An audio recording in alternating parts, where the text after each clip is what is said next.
Hi, I'm Anna. You know those moments when you look back and realize your entire life changed because you tried to do the right thing? That was me, 3 years ago. It all started when I moved in with my sister Sarah after Mark's accident. Emma was 14, Mason had just turned 12, and they just lost their dad. Sarah, well, she was barely holding it together. "I don't know what to do, Anna," she admitted during a late-night phone call, her voice breaking. "The kids are struggling, and I'm working double shifts just to keep us afloat." I still remember sitting in my tiny apartment, staring at the marketing proposal I'd been pouring my soul into.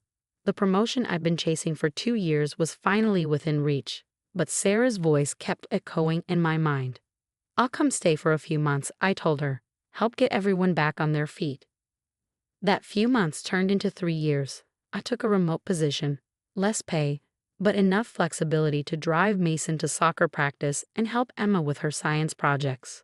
Slowly, we built a life. Sunday morning pancakes, homework at the kitchen table, movie nights crammed together on the couch.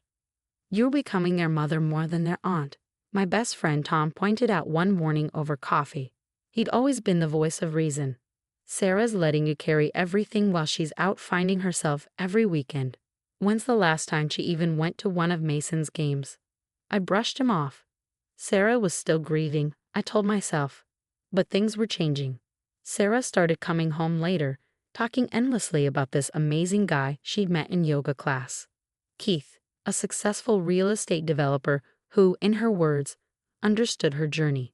Then, at dinner last night, Emma was telling us about her debate team making it to the state finals when Sarah clinked her wine glass.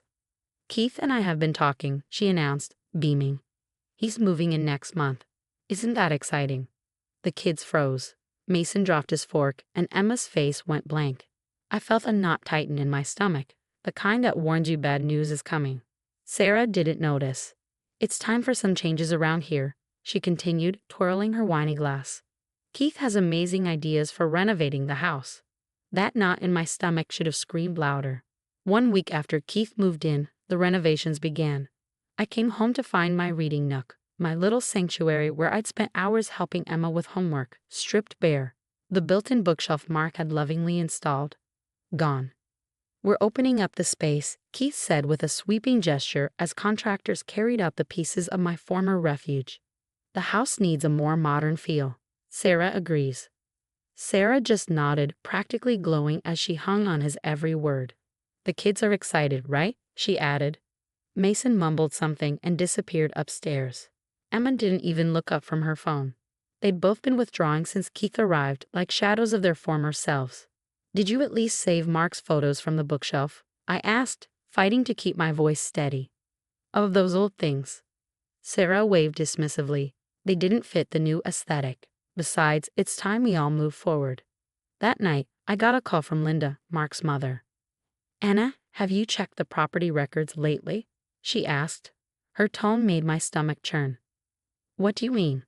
"Sarah came to me last month asking about Mark's life insurance policy and the house deed. It felt off." The next morning, I went to the county records office. My hands shook as I flipped through the documents. 2 weeks before Keith moved in, Sarah had transferred full ownership of the house to herself. The house Mark and I had both paid off together after his death. When I confronted Sarah, she and Keith were in the kitchen, flipping through renovation magazines. "Oh, that old arrangement wasn't legally binding anyway," Sarah said casually, her voice dripping with indifference. "Keith says I needed full ownership for the remodeling loans." "What remodeling loans, Sarah?" I asked, my voice rising. "I put my savings into this house. We had an agreement." "Well, maybe it's time you found your own place," she replied coldly, refusing to meet my eyes. "You can't expect to live here forever." The words hit me like a slap. That weekend, I tried reaching out to the kids. I found them at the mall with Keith, shopping for expensive clothes they didn't need. Emma walked right past me without a word. Mason glanced at me briefly, his expression unreadable, before following Keith into another store. "They're just adjusting to having a proper family unit again," Keith said with a smirk that didn't reach his eyes. "Kids need structure, right, Sarah?" Everything fell apart on a Tuesday. I came home to find my boxes packed and sitting in the garage. Sarah was waiting in the kitchen, Keith standing beside her like a smug bodyguard. "We need you out by Thursday," she announced. "Keith's contractor needs your room for the new home office." 2 days? Sarah, this is my home too. Where am I supposed to go? It's time you got your own life, Anna, she said, her tone devoid of emotion. We're not your responsibility anymore. I stared at her, my sister, the woman who used to call me crying in the middle of the night, the woman who leaned on me through every storm. Now she couldn't even look me in the eye. "The kids need stability," she parroted, echoing Keith's words. "This is what's best for everyone." As I stood there, watching my sister choose Keith over her own family, I realized this wasn't just about the house. This was about 3 years of my life, about the kids I'd helped raise, the bonds I thought were unbreakable. I walked upstairs one last time, past Emma's room where I heard muffled crying, past Mason's door with a brand new keep out sign that hadn't been there last week. Everything had changed, but this wasn't the end. I woke up on Tom's couch at 3 a.m., gasping for air, the weight of everything crashing down on me. I was homeless. 3 years of my life, gone in 48 hours. "Just breathe, Jules," Tom said, sitting beside me and pressing a glass of water into my shaking hands. "You're safe here." The next morning, I went through my hastily packed boxes.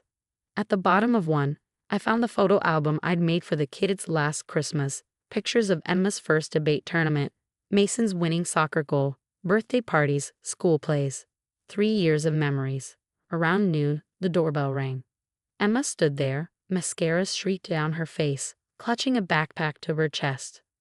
"Can I come in?" she asked, her voice trembling. She collapsed onto Tom's couch, words tumbling out between sobs. "Mom threw away my debate team trophy, said it was cluttering the new entertainment room. And when I got upset, Keith said I was being ungrateful for all their improvements." "What about Mason? Is he okay?" I asked gently. Emma's face crumpled. "Keith's taking him golfing every weekend, buying him all this expensive stuff. He keeps saying, 'This is what a real father figure looks like.' Mason's different now. He quit soccer last week, said it's for little kids. Your dad loved watching him play," I whispered. Emma wiped her face. "Mom says we're not supposed to talk about Dad anymore. Keith doesn't like it." Before I could respond, police lights flashed outside. 2 officers approached the door. "We received a report of a kidnapped minor," one of them said. "What? I didn't kidnap anyone," I exclaimed. "Emma came here on her own." Sarah appeared behind the officers, Keith at her side. "Emma, sweetie, come home," she said, her voice syrupy sweet. "Anna's just upset because she can't accept change." "I'm not going," Emma screamed. "You're destroying everything." Linda, Mark's mother, arrived just in time. She stepped forward, her voice sharp and steady. "I have documentation of everything," she said, handing over papers, including Sarah's refusal of Mark's life insurance payments and child support from his pension. The money meant for these kids. Keith's head snapped towards Sarah. "What life insurance? What pension?" "It wasn't important," Sarah stammered, her composure cracking. "Is that why you've been borrowing money from everyone?" Linda demanded. "Is that why you needed Keith's loans?" Keith's face darkened. "You told me the renovation loan was your first debt. What else haven't you told me?" As the police left, deeming the matter civil, Linda offered to let Emma stay with her. As they drove away, I watched Keith walk to his car alone, Sarah calling after him in vain. Sometimes revenge isn't about getting even.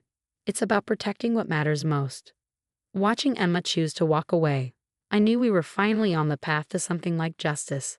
3 weeks later, Mason slid into a diner booth across from me. "Mom doesn't know I'm here," he said, stirring his milkshake, looking so much like Mark it hurt. She took my phone.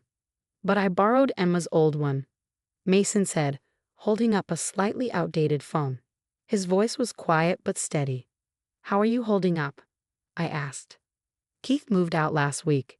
The contractors stopped coming. Mom just sits in the half-finished living room, making calls about loans," he said, his voice tinged with frustration. Then he pushed a folder across the table.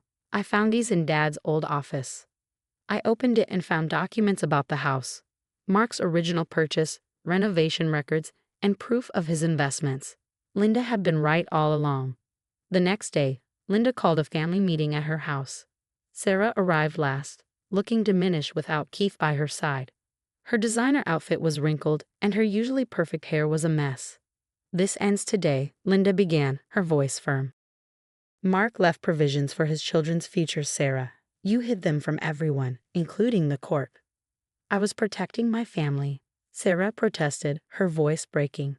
"By refusing child support, by taking loans against their home, by erasing Dad." Emma's voice trembled with anger. "You don't understand," Sarah pleaded. "No, you don't understand," Mason interjected, his voice cutting through the tension like a blade. "Dad's gone, but that doesn't mean you get to rewrite our lives." Sarah's composure finally crumbled. "Everything I did was for us," she sobbed. Keith sighed. "Keith's gone, Mom," Emma said, standing tall. "Just like everyone else you've pushed away." The following weeks passed in a blur of court appearances. Linda was granted temporary guardianship of the kids. During the property hearing, Mark's original investment in the house was revealed, proving Sarah's actions had been deceitful.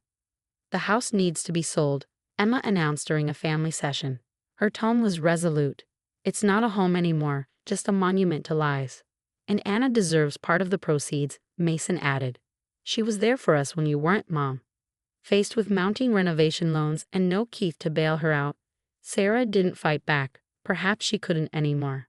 3 months later, I found an apartment near Linda's place. The house was sold, settling debts and giving us all a chance at a fresh start.